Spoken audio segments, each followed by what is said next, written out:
Vamos abrir as nossas Bíblias em Efésios, capítulo 4.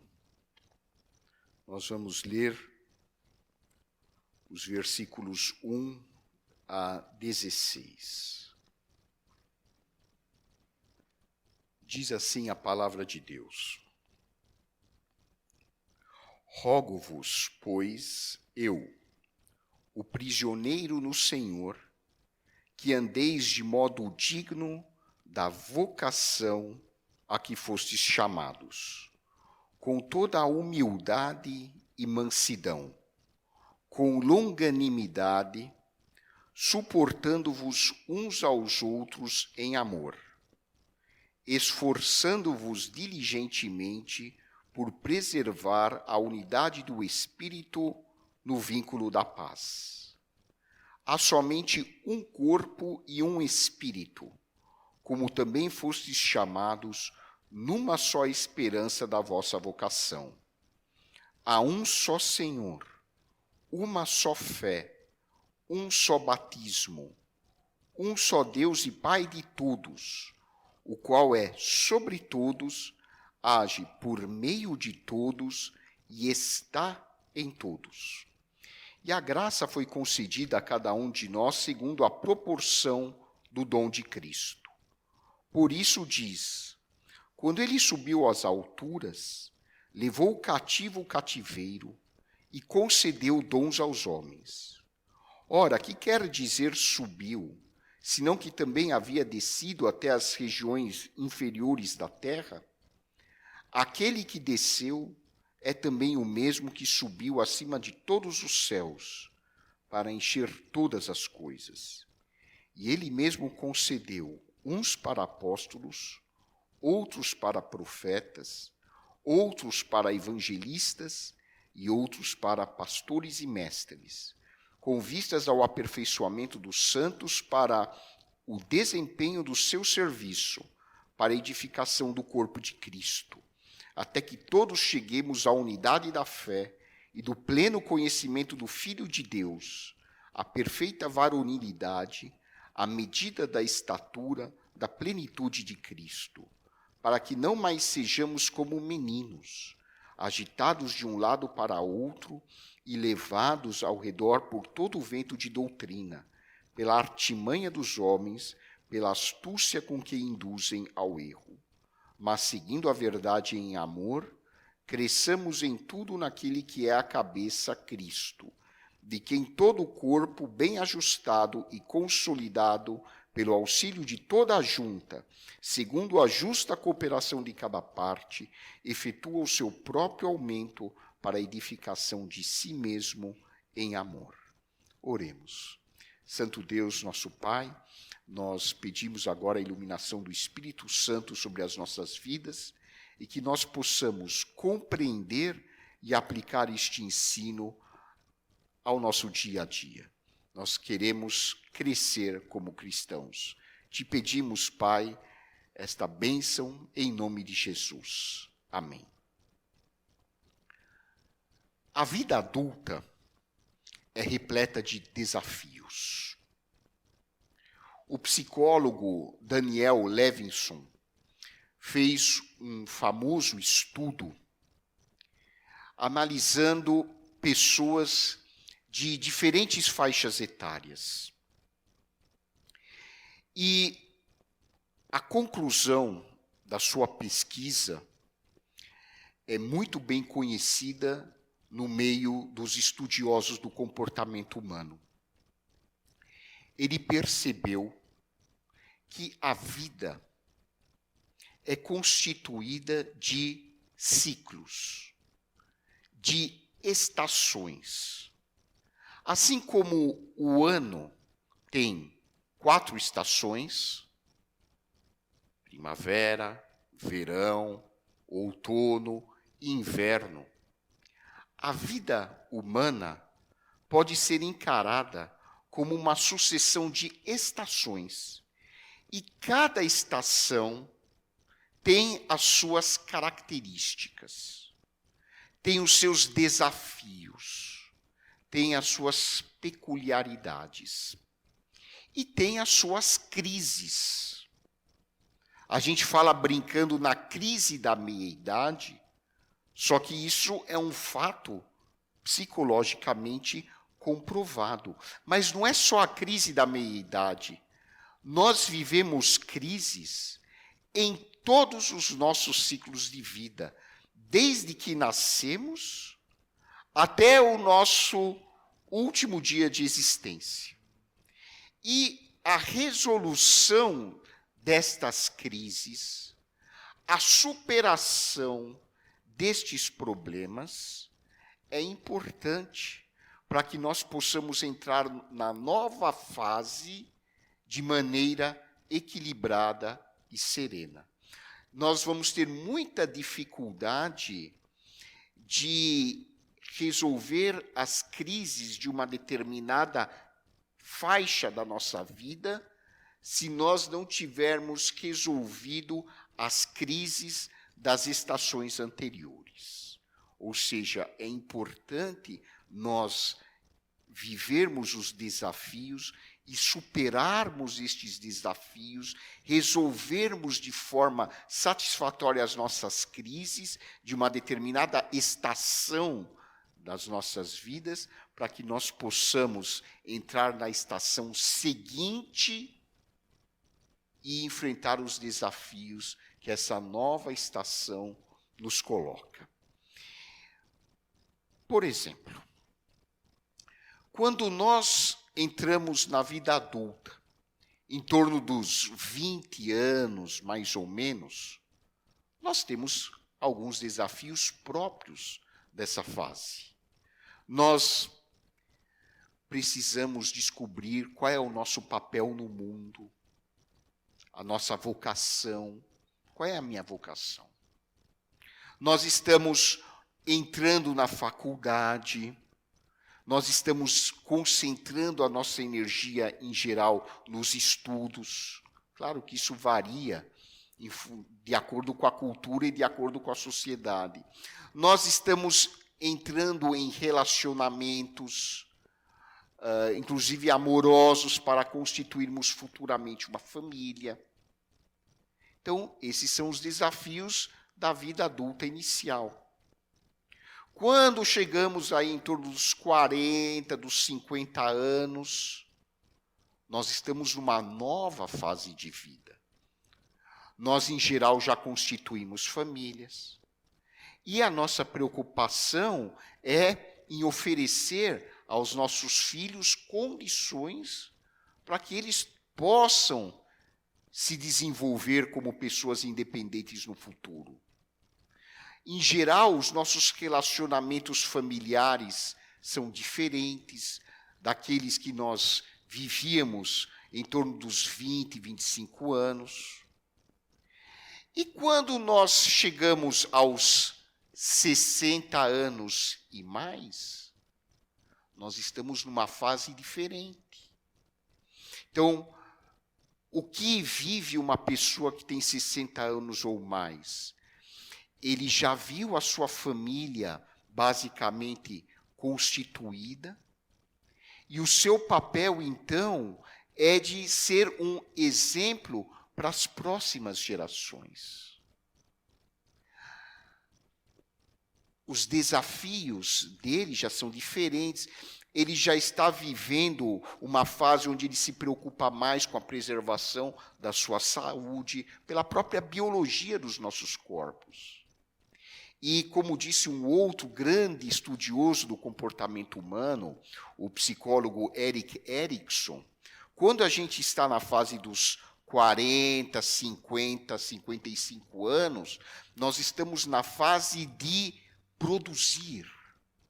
Então, nós estamos dando nossa contribuição máxima à sociedade e ajudando as próximas gerações a usufruírem dessas contribuições que nós demos. E esse psicólogo, que foi um dos maiores estudiosos da psicologia e do desenvolvimento humano, diz que quando nós chegamos aos 60 anos e mais, nós estamos numa fase que ele chama de integridade. é uma fase em que nós integramos as nossas experiências pelas quais nós passamos à nossa personalidade. E quando essa fase é positiva, ele diz que nós não vamos temer a morte, porque nós somos pessoas integradas e o nosso exemplo e a nossa vocação servem de estímulo e de modelo para as próximas gerações que virão atrás de nós. Ou seja, a vida é constituída de fases, cada fase tem suas características, e nós vamos nos tornando progressivamente mais maduros, mais sábios, mais experientes à medida que nós envelhecemos.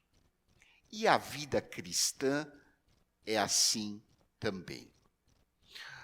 A palavra de Deus chama a nossa atenção e compara a vida espiritual à nossa vida psicológica e social. Ou seja, assim como nós atravessamos ciclos de vida, estações de vida, com as suas próprias características e seus desafios, na vida espiritual, nós também atravessamos fases diferentes, com as suas características, com os seus desafios, as suas peculiaridades.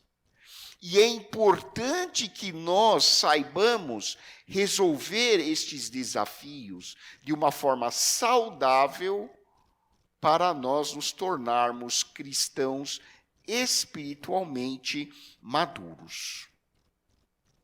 Para nós amadurecermos como cristãos, é fundamental nós desenvolvermos a nossa vocação espiritual, praticando com dedicação os dons que nós recebemos do Espírito Santo. Como nós... Estão me ouvindo agora? Ok. O sermão também tem fases. Nós mudamos de lugar de acordo com o conteúdo da mensagem. Repetindo o que estávamos dizendo, a carta aos Efésios aborda as atitudes necessárias para nós nos desenvolvermos espiritualmente. E qual é a primeira atitude, de acordo com o autor desta carta, o apóstolo Paulo? É termos consciência da nossa vocação. Aqui tem uma coisa bastante interessante. Em português, nós temos uma palavra para chamar e uma palavra para vocacionar. No grego e na língua armênia, é a mesma palavra. Em armênio, a palavra para chamado é a mesma palavra para vocação, que é a palavra gochum, que é a mesma raiz de ganchel, de chamar. Ou seja, ontem, preparando essa mensagem, eu entendi porque a língua armênia e a Bíblia em armênio é considerada a rainha das traduções. Porque nenhuma língua consegue expressar o sentido do grego como a língua armênia. Então, se você conhece o armênio e tiver a oportunidade de ler a Bíblia em armênio, você estará muito próximo do significado da Bíblia grega. O Novo Testamento foi escrito em grego. Então, quando a Bíblia diz que nós somos chamados por Deus, que nós somos eleitos por Deus, é a mesma expressão. Em português, a gente não entende direito. Como assim Deus me elegeu, Deus me escolheu, eu não sou melhor do que ninguém. Em armênio e em grego, a gente consegue entender melhor o sentido. Deus nos chamou porque Ele nos vocacionou. Esse é o sentido do texto. Quando a Bíblia diz que Deus nos elege, o significado, na língua original, é que Deus nos vocaciona. Ele nos dá uma missão.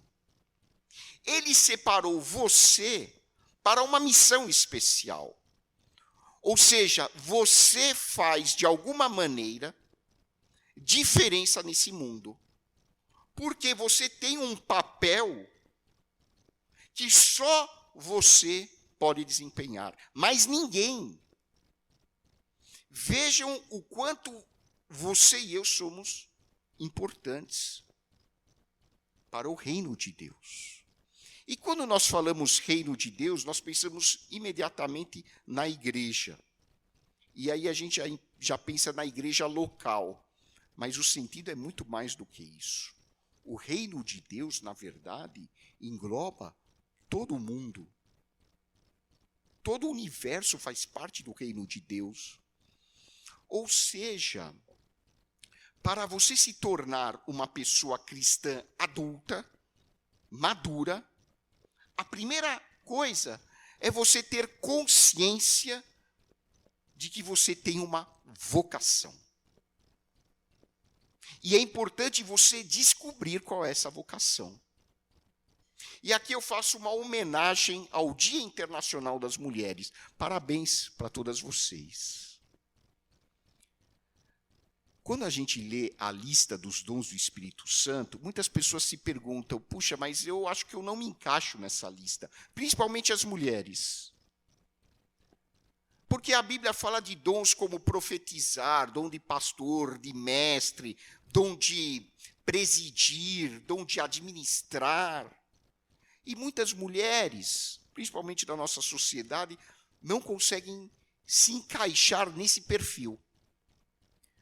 Mas é porque a gente não dá muito valor a uma outra passagem em que Pedro diz, numa linguagem bastante forte, que até parece esquisito o significado daquilo que ele está dizendo, que as mulheres são salvas por darem à luz e criarem os seus filhos. É óbvio que isso não é critério de salvação, mas o que ele está chamando a atenção é que um dos maiores dons que Deus pode dar a um ser humano é o dom que ele concede a uma mulher para poder constituir e criar uma família. Isso é um dom do Espírito Santo. Só quem é mulher sabe, desculpa a expressão que eu vou usar, mas só quem é mulher sabe o quanto ela pasta para fazer o que ela faz. É dom do Espírito Santo. Não é capacidade que vem de você. Se Deus não estiver ajudando uma mulher a fazer o que ela faz, ela enlouquece. Porque para poder cuidar de uma casa, cuidar dos filhos, ajudar os filhos nas lições de casa, educar os filhos, trazê-los para a igreja, ficar acordando de noite, tudo bem, o pai também faz isso, mas não como a mãe. Hoje não é dia das mães, mas é dia da mulher. O que uma mulher faz para os seus filhos e para a sua família é mais do que uma vocação. Então, você que é mulher, saiba que você tem um papel no reino de Deus que é simplesmente insubstituível. Você tem uma tremenda importância na igreja. Como pastor, eu tenho que dividir o meu tempo, eu sei, é difícil preparar mensagem, trabalhar, é um dom. Às vezes você pode olhar para mim e falar, puxa, como é importante esse dom de pastor. Mas muito mais importante do que isso, porque na verdade todos os dons são importantes. Todos os dons são importantes. Mas muito mais importante em termos de funcionalidade no nosso dia a dia é a vocação que Deus deu às mulheres para elas poderem ser mães e criar os seus filhos. Que tarefa difícil! Ainda mais considerando que as mães hoje ainda têm que trabalhar. Isso é vocação. Isso é uma tremenda vocação. E Paulo diz que para nós termos essa consciência, nós precisamos ter algumas atitudes, como, vejam aqui, ter humildade, versículo 2, ter mansidão, ter paciência e suportar uns aos outros em amor. Esse é o motivo pelo qual muitas pessoas têm dificuldade de desenvolver a sua vocação. Porque Paulo diz que quando nós identificamos a nossa vocação, é importante que, além de identificarmos a nossa vocação, nós possamos ter consciência das atitudes que devem acompanhar essa vocação. Humildade, em primeiro lugar, humildade. Reconhecer que a capacidade não vem de nós, vem de Deus. Independentemente de qual seja o meu papel na sociedade, a minha capacidade vem de Deus. Então, se eu sou um professor universitário ou eu sou um gari, tanto a capacidade para ser professor como a capacidade para ser um gari vem de Deus. A sociedade precisa do professor, a sociedade precisa também do gari. A sociedade precisa da empregada, a sociedade precisa do funcionário público, a sociedade precisa do empresário, a sociedade precisa do médico, do engenheiro, do professor. Ninguém é melhor que ninguém. E essa visão de igualdade entre todos é essencial para que eu amadureça como cristão e para que o reino de Deus se expanda. Paulo fala também em mansidão. Eu tenho um colega pastor que diz que nós deveríamos falar mais sobre mansidão, porque é uma virtude desvalorizada na nossa sociedade. Porque a nossa sociedade é altamente competitiva. Ela estimula, de alguma maneira, uma certa violência.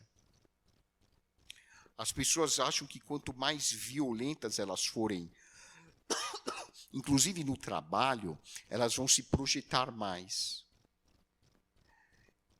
E Jesus ensinou que a mansidão é fundamental para nós desenvolvermos a nossa vocação como filhos de Deus. O que é ser manso? Ser manso é ser uma pessoa autocontrolada, que não é irritável, que não é violenta, que não briga, não se envolve em discussões, não fica humilhando os outros, não fica querendo chamar a atenção para si. Aí você vai dizer, puxa, mas eu não conheço ninguém assim. É porque a nossa cultura, infelizmente, não nos estimula a mansidão. Mas só o Espírito Santo pode produzir mansidão na minha vida e na sua. Essa capacidade de ser manso não vem de mim. Ela é o Espírito Santo que produz isso na minha vida. Você não vai conseguir ser manso sozinho. Por mais que você se esforce. É fruto do Espírito Santo. Você precisa se submeter ao Espírito Santo e precisa pedir ao Espírito Santo que produza a mansidão na sua vida. E se você não for uma pessoa mansa, além de você ser uma pessoa chata e difícil de conviver, você não vai crescer como cristão. Não vai se tornar um cristão amadurecido. Então é importante nós sermos humildes, mansos. Depois Paulo diz, pacientes. A palavra longanimidade significa paciência. Gente, como é difícil ser paciente hoje na nossa sociedade, porque tudo é muito rápido. Hoje você precisa olhar para os seus e-mails, para as suas mensagens de celular, e precisa responder rápido. O chefe te convoca para uma reunião e isso tudo está na mensagem do celular. As pessoas estão muito rápidas hoje. Isso, às vezes, prejudica a nossa paciência. Ser paciente é saber aguardar. Hoje as pessoas não sabem aguardar. Aguarde. Aguarde a resposta de Deus. Aguarde algo que você sabe que é importante na sua vida, mas que ainda não aconteceu. Aguarde. Seja paciente com você mesmo. Seja paciente com os outros. E depois Paulo fala em suportando-vos uns aos outros em amor. Seja tolerante com os outros. Dê suporte aos outros. Tudo isso é importante para nós termos consciência cada vez maior da nossa vocação. Muitas pessoas não conseguem exercer a vocação que receberam de Deus porque não têm humildade, não são pessoas mansas, não são pessoas pacientes, não são pessoas tolerantes. Isso impede a consciência e o desenvolvimento da nossa vocação. Depois, Paulo fala sobre a questão da unidade. Para nós crescermos espiritualmente, é importante termos uma visão da unidade do corpo de Cristo. Paulo diz que nós devemos nos esforçar para preservar a unidade do Espírito no vínculo da paz. Ou seja, só existe união, só existe unidade se houver paz. Isso vale para a minha família. Se eu quero que a minha família permaneça unida, é importante eu cultivar a paz na minha família. Se eu quero que a minha igreja permaneça unida, é importante eu cultivar a paz na minha igreja. Se eu quero que a nossa sociedade seja unida, é importante que eu trabalhe pela paz. Então, se eu me envolvo em discussões, se eu me apego às minhas opiniões pessoais e quero impor as minhas opiniões pessoais em cima dos outros, eu não estou trabalhando pela paz. Eu estou trabalhando pela divisão. A pessoa espiritualmente madura, como diz o velho ditado, ela prefere ter paz a ter razão. É mais importante eu ter paz do que eu provar que eu estou certo. Eu não preciso provar para ninguém que eu estou certo. Mas é importante eu preservar a paz. Você pode crer no que você quiser. É seu direito. Jamais eu poderei impor minha opinião a você. Eu posso, no máximo, expor os motivos da minha crença. Mas respeito você na sua liberdade de opção de escolher aquilo que você entende ser o melhor para você. Não vou entrar em discussões religiosas, políticas, porque isso não contribui para manter o vínculo da paz. Isso vai contra a mansidão. E depois Paulo diz assim: há um só Senhor, uma só fé. Não existem diferentes fés cristãs. É uma só fé. É a fé em Deus e em Jesus Cristo como Senhor e Salvador das nossas vidas. Essa é a fé. Há um só batismo. Porque o verdadeiro batismo é o batismo espiritual, que o Espírito Santo produz na vida da pessoa ao inserida no corpo de Cristo. A forma do batismo, se ela é por aspersão, se ela é por imersão, se ela é quando a pessoa tem 5, 10 anos de idade, se faz quando a pessoa nasce. Gente, isso para Deus é totalmente secundário. O importante é que os cristãos entendam que existe um só batismo no sentido espiritual. Existe um só Deus E pai de quem? Pai dos evangélicos? Não. Pai de todos. Só existe um Deus que é pai de todos. Ele é sobre todos, age por meio de todos e está em todos. Está aqui, é Paulo que está dizendo. A compreensão que as pessoas têm de Deus pode ser diferente, mas Deus está em todos. Ah, não, pastor, eu aprendi na escola dominical que existem as criaturas de Deus e existem os filhos de Deus. João, capítulo 1, versículo 12, diz que só é filho de Deus quem crê em Jesus. Os outros são criaturas de Deus. Isso é uma compreensão equivocada do Evangelho de João. O que João está dizendo é que nem todos se comportam à altura de filhos de Deus. Nem todos são filhos de Deus no sentido prático da palavra. As pessoas realmente, muitas vezes, se comportam só como criaturas. Mas, em essência, todo ser humano é filho de Deus, porque Deus é pai de todos.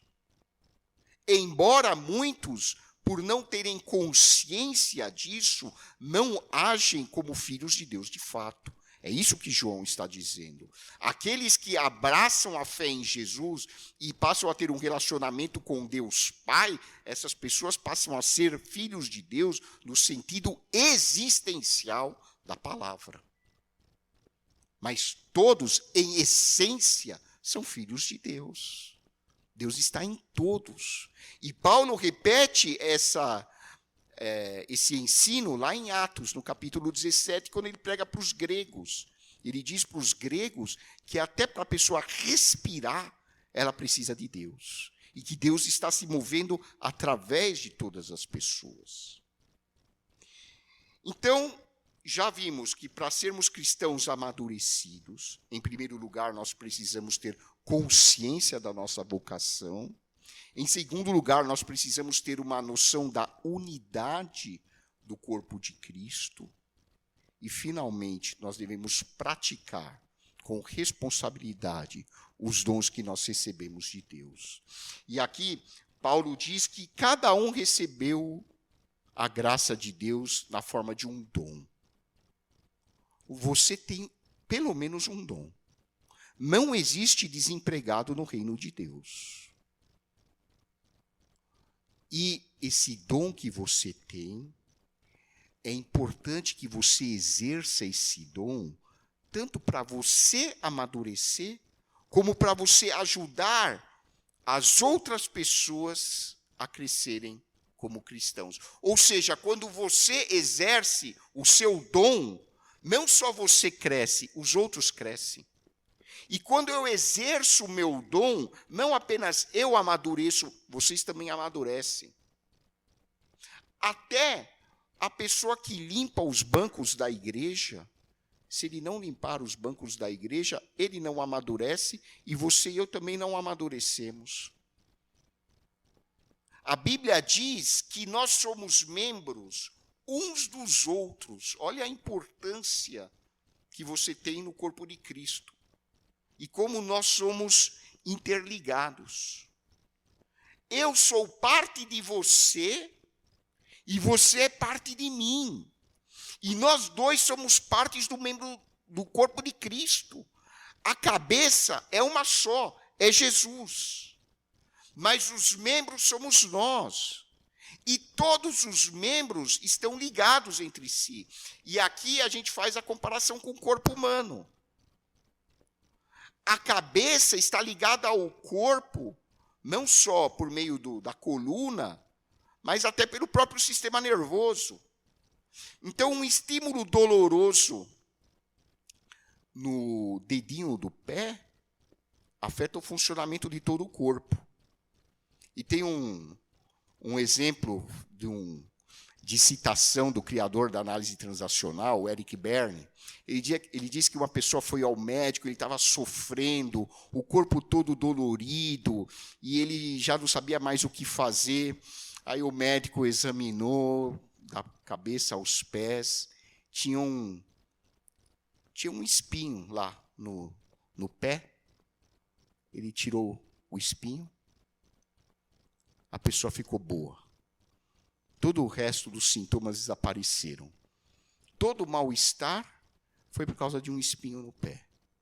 Todo o corpo sofre quando um membro, por menor que ele pareça ser, sofre. Então o corpo de Cristo é assim. Ele é interligado. Ele só cresce, só está bem quando todos estão funcionando em harmonia. Então, quando você exerce o seu dom, você exerce a sua missão, que só você pode fazer isso, todo o corpo é beneficiado. Você é extremamente importante para o reino de Deus. E Paulo termina aqui no versículo 15 dizendo assim: seguindo a verdade em amor, cresçamos em tudo naquele que é a cabeça, Cristo. Só existe uma possibilidade de nós crescermos, se for através da atitude do amor. Sem amor, não há crescimento nem individual, nem coletivo. E aqui depois no versículo 16, Paulo diz, de quem todo o corpo, bem ajustado e consolidado pelo auxílio de toda a junta, segundo a justa cooperação de cada parte, efetua o seu próprio aumento para a edificação de si mesmo em amor. Em outras palavras, você e eu só crescemos, só amadurecemos, só nos tornamos adultos na fé se nós praticarmos a nossa missão, se nós praticarmos os dons que nós recebemos de Deus. Qual foi o dom que você recebeu de Deus? É administrar, então administre. É ensinar, então ensine. É cuidar da parte material da igreja, então cuide da parte material da igreja. É criar os filhos e ser uma boa dona de casa, então crie os filhos e seja uma boa dona de casa, sabendo que você, praticando isso, você permite o crescimento de todo o corpo de Cristo. Quando você lava uma panela suja na sua casa, claro que isso também se aplica aos homens. Quando você lava uma panela suja na sua casa, você acha que você está lavando só uma panela? Não. Você está ajudando o corpo de Cristo a crescer. Pastor, você está de brincadeira. O que tem a ver uma panela com o corpo de Cristo? Quem está dizendo isso não sou eu. Nós temos uma visão muito míope das coisas. Deus tem uma visão ampliada de tudo. Ele enxerga tudo nos seus mínimos detalhes. Quando você sai para trabalhar e você atende bem um cliente, quando você sai para trabalhar e você preenche o livro caixa com consciência, você não está fazendo aquilo só para você. Você está ajudando todo o reino de Deus a crescer para a glória do Senhor Jesus Cristo. Que Deus nos abençoe.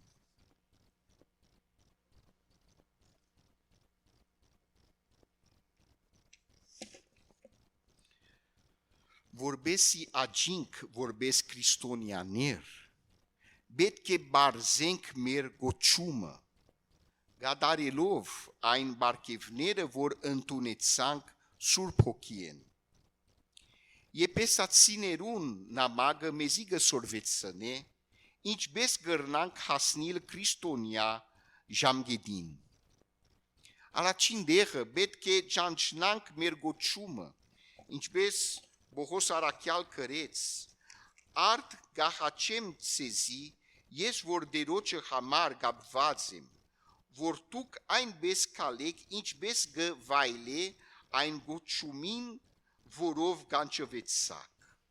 Iergrort, bet que hast cănanc te mec marmin enc. Bohos arachial căreț, meg marmin, un meg hochi, inci bes gancevețac țer gociumin meg huisov.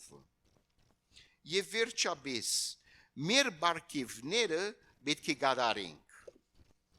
Asudzохoscă ai spes căre mezi.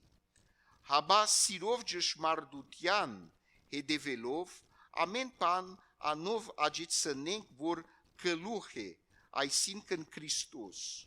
Vor me polor marmină mec deh gazmăvați, ev polor hot vațneră, iraru hahort vetlov, gățvați, amen mec masin ceapov. Ner corzelov, sirov marmin ajum, guda, iren și nutiană hamar.